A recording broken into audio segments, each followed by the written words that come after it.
ಲೈಫಲ್ಲಿ ನಾವು ಅಂದ್ಕೋತೀವಿ ಏನಾದರೂ ಸಾಧಿಸಬೇಕು, ಕೈ ತುಂಬ ಹಣ ಮಾಡಬೇಕು, ನನ್ನನ್ನು ನೋಡಿ ಒಂದಿಷ್ಟು ಜನ ಖುಷಿ ಪಡಬೇಕು, ನನ್ನ ಹತ್ರ ಅದಿರಬೇಕು, ನನಗೆ ಬಂಗ್ಲೆ ಬೇಕು, ನನಗೆ ಹಣ ಬೇಕು, ನನಗೆ ಆಸ್ತಿ ಬೇಕು.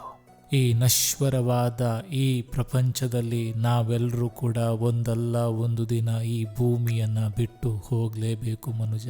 ತಾಯಿ ಗರ್ಭದಲ್ಲಿ ಹುಟ್ಟಿದ್ದೇವೆ, ತಾಯಿ ಗರ್ಭದಲ್ಲಿ ಹೋಗ್ತೇವೆ. ಒಂದಂತೂ ಸತ್ಯ, ನನಗದು ಬೇಕು, ನನಗಿದು ಬೇಕು ಅಂತ ಎಷ್ಟು ಆಸೆಗಳನ್ನು ಪಡ್ತಿರುವಂಥ ಈ ಜೀವವನ್ನು ಹೊತ್ತುಕೊಂಡು ಹೋಗೋಕೆ ನಮಗೆ ಸಾಧ್ಯವಿಲ್ಲ. ಜೀವನದ ಕೊನೆಗಳಿಗೆಯಲ್ಲಿ ಈ ದೇಹವನ್ನು ಹೊತ್ತೊಯ್ಯಲಿಕ್ಕೆ 4-5 ಜನ ಹೆಗಲನ್ನು ಬದಲಿಸ್ತಾರೆ. ಆದರೂ ಕೂಡ ಎಷ್ಟೊಂದು ಶೃಂಗಾರ. ರಾತ್ರಿ ಮಲಗಿದವರು ಬೆಳಗ್ಗೆ ಎಚ್ಚರವಾಗಿರ್ತೀವಿ ಅನ್ನೋ ನಂಬಿಕೆಯಲ್ಲಿ ನಾವಿರಲ್ಲ ಬಂಧುಗಳೇ. ನಾನು ತುಂಬ ಬಾರಿ ಯೋಚನೆ ಮಾಡ್ತೀನಿ, ಏನು ಜೀವನ ಸ್ವಾಮಿ ನಮ್ಮದು? ನನ್ನನ್ನು ಪ್ರೀತಿಸೋರು ಯಾರಿಲ್ವಾ? ನನ್ನವರು ಯಾರು?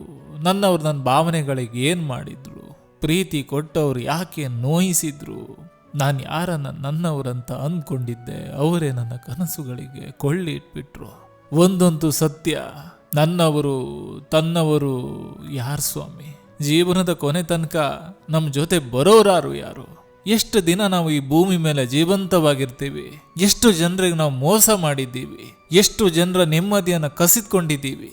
ಎಷ್ಟು ಜನರ ಒಂದೊತ್ತಿನ ಊಟಕ್ಕೆ ತೊಂದರೆ ಕೊಟ್ಟಿದ್ದೀವಿ? ನಗುತ್ತಿರುವಂಥ ವ್ಯಕ್ತಿಯ ಮುಖದಲ್ಲಿ ಅಳು ತರಿಸಿದ್ದೀವಿ. ಪಾಪ ಅಲ್ವಾ ಇದು? ಆ ಪಶ್ಚಾತ್ತಾಪ ನಮ್ಮನ್ನು ಬಿಡುತ್ತಾ? ಈ ಭೂಮಿ ಮೇಲೆ ಅಗರ್ಭ ಶ್ರೀಮಂತರು ಯಾರು? ಈ ಭೂಮಿ ಮೇಲೆ ಎಲ್ಲವನ್ನು ಪಡೆದುಕೊಂಡವರು ಯಾರು? ಈ ಭೂಮಿ ಮೇಲೆ ಅನಾಥರು ಯಾರು? ಈ ಭೂಮಿ ಮೇಲೆ ಎಲ್ಲ ಇದ್ದು ಏನಿಲ್ಲದಂತೆ ಬದುಕ್ತಿರೋರು ಯಾರು? ಉತ್ತರ ಸಿಗಲ್ಲ ಬಂಧುಗಳೇ. ಕನಸನ್ನು ಹೊಂದಿರಬೇಕು. ಆ ಕನಸು 4 ಜನರಿಗೆ ಪ್ರೇರಣೆ ಆಗಬೇಕು. ನನ್ನಿಂದ 4 ಜನರಿಗೆ ಒಳ್ಳೇದಾಗಿಲ್ಲ ಅಂದ್ರೂ ಪರವಾಗಿಲ್ಲ, ಕೊನೆ ಪಕ್ಷ 4 ಜನರಿಗೆ ನನ್ನಿಂದ ಕೆಟ್ಟದಂತೂ ಆಗೋದು ಬೇಡ ಬಂಧುಗಳೇ.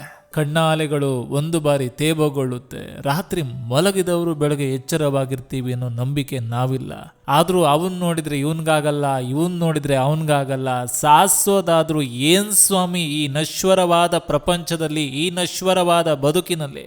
ಮನುಷ್ಯ ಏನನ್ನೇ ಕಂಡುಕೊಳ್ಳಿ, ಈ ಜಗತ್ತು ಎಷ್ಟೇ ಆಧುನಿಕತೆ ಆಗ್ಲಿ, ಎಷ್ಟು ಮಾಡಿ ಏನೇ ಸಾಧನೆ ಮಾಡಿ ಕೊನೆಗೊಂದಿನ ನಮ್ಮನ್ನು ಹೆಣ ಅಂತ ಕರೀತಾರೆ ಸ್ವಾಮಿ. ಹಾಗಂತ ನಾನು ಹೇಳೋದು ಈ ಜೀವನದಲ್ಲಿ ಸಾಧನೆ ಮಾಡಬಾರ್ದು ಅಂತ ನಾನು ಹೇಳ್ತಿಲ್ಲ. ಸಾಧನೆ ಮಾಡಬೇಕು.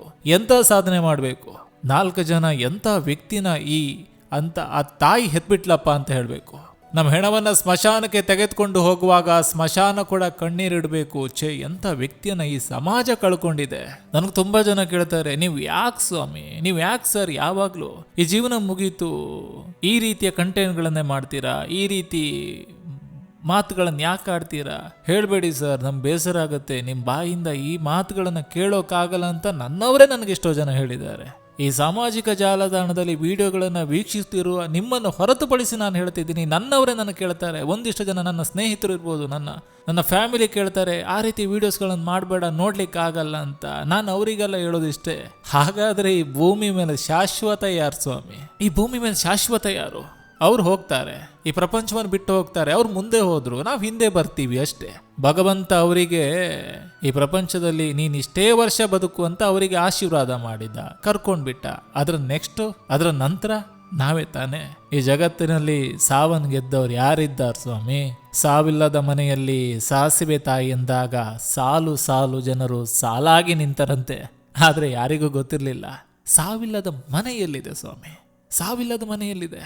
ನಾನು ತುಂಬ ಬಾರಿ ಯೋಚನೆ ಮಾಡ್ತೀನಿ, ಈ ಮನುಷ್ಯ ಏನು ಇಲ್ದಾಗ ಬಹಳ ಸೈಲೆಂಟ್ ಆಗಿರ್ತಾನೆ.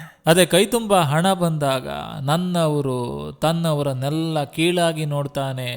ಯಾಕೆ ಸ್ವಾಮಿ, ಯಾಕೆ? ಖಾಲಿ ಕೊಡ ಕೂಡ ಭಗವಂತನ ಆಶೀರ್ವಾದ ಇದ್ರೆ ಕುಬೇರನಾಗ್ಬೋದು, ಕುಬೇರನು ಕೂಡ ಖಾಲಿ ಕೊಡ ಆಗ್ಬೋದು ಬಂಧುಗಳೇ.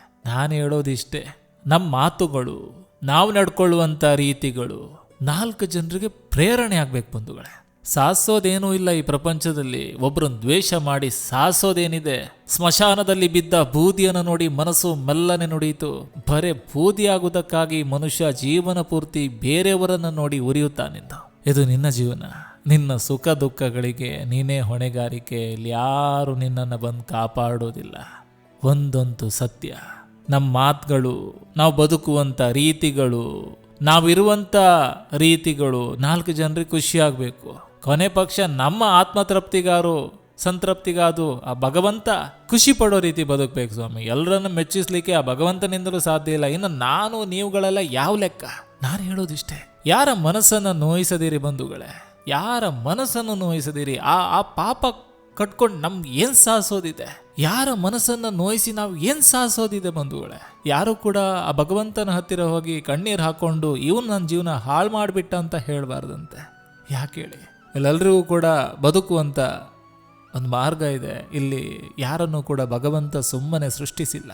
ಈ ಸೃಷ್ಟಿಯ ಹಿಂದೆ ಏನೋ ಒಂದು ಕಥೆ ಇದೆ.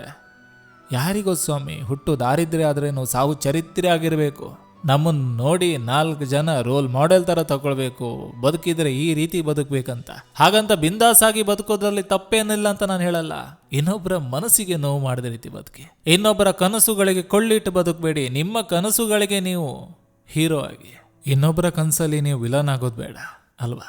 ನಾವು ಯಾರನ್ನು ಕೂಡ ಈ ನಂಬಿಕೆಯನ್ನು ಪದದಿಂದ ನೋಯಿಸಬಾರ್ದು ಬಂಧುಗಳೇ. ಒಂದಂತೂ ಸತ್ಯ, ದೇಹದ ಮೇಲೆ ಬೀಳುವ ಪೆಟ್ಟಿಗಿಂತ ನಂಬಿಕೆ ಮೇಲೆ ಬೀಳುವ ಪೆಟ್ಟು ಇದೆಯಲ್ಲ, ಇದು ಹೆಚ್ಚು ನೋವು ಕೊಡ್ತದೆ ಬಂಧುಗಳೇ. ಅಳತೆ ಮೀರಿ ಮಾಡಿದ ಸಾಲ, ಅದ್ದೂರಿಯಿಂದ ಮಾಡಿದ ಮದುವೆ, ಸರಳತೆ ಮೀರಿ ತೋರಿಕೆಯ ಬದುಕು, ಅತಿಯಾಗಿ ಒಬ್ಬರ ಮೇಲಿರುವ ನಂಬಿಕೆ, ಅಪಾರವಾದ ಪ್ರೀತಿ ನಂಬಿಕೆ, ಇದ್ಯಾವತ್ತೂ ಒಳ್ಳೆಯದಲ್ಲ ಬಂಧುಗಳೇ. ಅದೆಷ್ಟು ಕಟು ಸತ್ಯವಾದ ಮಾತು ನೋಡಿ. ದ್ವೇಷಿಸುವುದನ್ನ ಕ್ಷಣ ಮಾತ್ರದಲ್ಲಿ ಕಲಿಯುವ ಜನ, ಪ್ರೀತಿಸೋದನ್ನ ಕಲಿಯಲು ಮಾತ್ರ ಜೀವನದ ಕೊನೆ ಕ್ಷಣದವರೆಗೂ ಕಾಯ್ತಾರೆ ನೋಡಿ. ಎಂಥ ಅದ್ಭುತ! ಅಳುವಾಗ ಒಬ್ಬನೇ ಅಳ್ಬೇಕಂತೆ, ನಗುವಾಗ ಗುಂಪಿನಲ್ಲಿ ನಗ್ಬೇಕಂತೆ, ಗುಂಪಿನಲ್ಲಿ ಹತ್ರೆ ನಾಟಕ ಅಂತಾರೆ, ಒಬ್ಬನೇ ನಕ್ರೆ ಹುಚ್ಚ ಅಂತಾರೆ. ನಾನು ಜಾಸ್ತಿ ಜನಕ್ಕೆ ಇಷ್ಟ ಆಗಲ್ಲ, ಯಾಕಂದ್ರೆ ಬೇರೆಯವ್ರ ಥರ ಬಕೆಟ್ ಹಿಡಿಯೋ ಬದುಕು ನಮ್ದು ಆಗಲ್ಲ, ನಮ್ದು ಆಗಿಲ್ಲ. ಕೆಲವೊಂದು ಬಾರಿ ಜೀವನದಲ್ಲಿ ತೆಗೆದುಕೊಳ್ಳುವಂಥ ನಿರ್ಧಾರಗಳು ಕೆಲವರಿಗೆ ಆಯ್ಕೆಗಳಾಗಿರ್ತದಂತೆ, ಇನ್ನು ಕೆಲವರಿಗೆ ಅನಿವಾರ್ಯವಾಗಿರ್ತದೆ. ಬದುಕು ಒಮ್ಮೆ ಕೇಳಿತಂತೆ, ಕನಸು ಅಂದ್ರೇನು ವಾಸ್ತವ ಹೇಳಿತಂತೆ. ಮುಚ್ಚಿದ ಕಣ್ಣುಗಳಲ್ಲಿ ಏನು ನಮ್ಮದಾಗಿರುತ್ತದೆಯೋ, ತೆರೆದ ಕಣ್ಣುಗಳಲ್ಲಿ ಅದು ನಮ್ಮದಾಗಿರೋದಿಲ್ಲ. ಕಾಲಿಗೆ ಮುಳ್ಳು ಚುಚ್ಚಿದಾಗ ನೋವಾಗುತ್ತೆ ಅಲ್ವಾ? ಮುಳ್ಳು ತೆಗೆದ ಮೇಲೆ ನೋವಿನ ನೆನಪಾಗುತ್ತೆ ಅಲ್ವಾ? ಆದ್ರೆ ಮುಳ್ಳು ತೆಗೆದವರ ನೆನಪು ಯಾರಿಗೂ ಆಗಲ್ಲ. ಇಷ್ಟೇ ಕಣ್ರಿ ಜೀವನ. ಬದುಕು ಬಂದು ಕನಸಿನ ಮೂಟೆ ಇದ್ದಂತೆ, ಕಟ್ಟುವುದು ಸುಲಭ, ಹೊತ್ತು ಜೀವನ ಸಾಗಿಸೋದು ಕಷ್ಟ. ಕಳೆದು ಹೋದ ಒಳ್ಳೆಯ ಸಮಯ ಜೀವನದಲ್ಲಿ ನೆನಪಾಗಿ ಉಳಿಯುತ್ತೆ, ಕಳೆದು ಹೋದ ಕೆಟ್ಟ ಸಮಯ ಬದುಕಲ್ಲಿ ಪಾಠವಾಗಿ ಬರುತ್ತೆ. ನನ್ನನ್ನು ಬೆಳೆಸೋ ಜನರಿಗಿಂತ ಬಳಕೆ ಮಾಡಿಕೊಂಡ ಜನರೇ ಜಾಸ್ತಿ ಆಗ್ಬಿಟ್ರು ಗಣ್ರಿ. ಚಾಣಕ್ಯವ್ರು ಹೇಳಿದ ಒಂದು ಮಾತು ನೆನ್ಪಿಟ್ಕೊಳ್ಳಿ, ತುಂಬ ದೊಡ್ಡ ಗುರುಮಂತ್ರ ಒಂದೇ ಅಂತೆ, ಅದು ಯಾರಿಗೂ ನಿಮ್ಮ ರಹಸ್ಯಗಳನ್ನ ತಿಳಿಸಬೇಡಿ. ಇದೇ ದೊಡ್ಡ ಗುರುಮಂತ್ರ. ಕೆಲವೊಮ್ಮೆ ಒಂಟಿ ಆಗಿರೋದೇ ಒಳ್ಳೇದು ನೋಡಿ, ಯಾಕಂದ್ರೆ ನಮ್ಮನ್ನು ನೋಯಿಸೋಕ್ ಯಾರು ಇರಲ್ಲ. ಎಲ್ಲ ನನ್ನ ಸಜ್ಜನ ಬಂಧುಗಳಿಗೆ ನಮಸ್ಕಾರ. ಮತ್ತೆ ಮುಂದಿನ ಸಂಚಿಕೆಯಲ್ಲಿ ಸಿಗ್ತೀನಂತ ಹೇಳ್ತಾ, ಭಗವಂತ ಎಲ್ರಿಗೂ ಕೂಡ ಒಳ್ಳೇದು ಮಾಡಲಿ, ಎಲ್ಲರಿಗೂ ಕೂಡ ಒಳ್ಳೆಯದನ್ನೇ ಹಾರೈಸಿ. ಧನ್ಯವಾದಗಳು.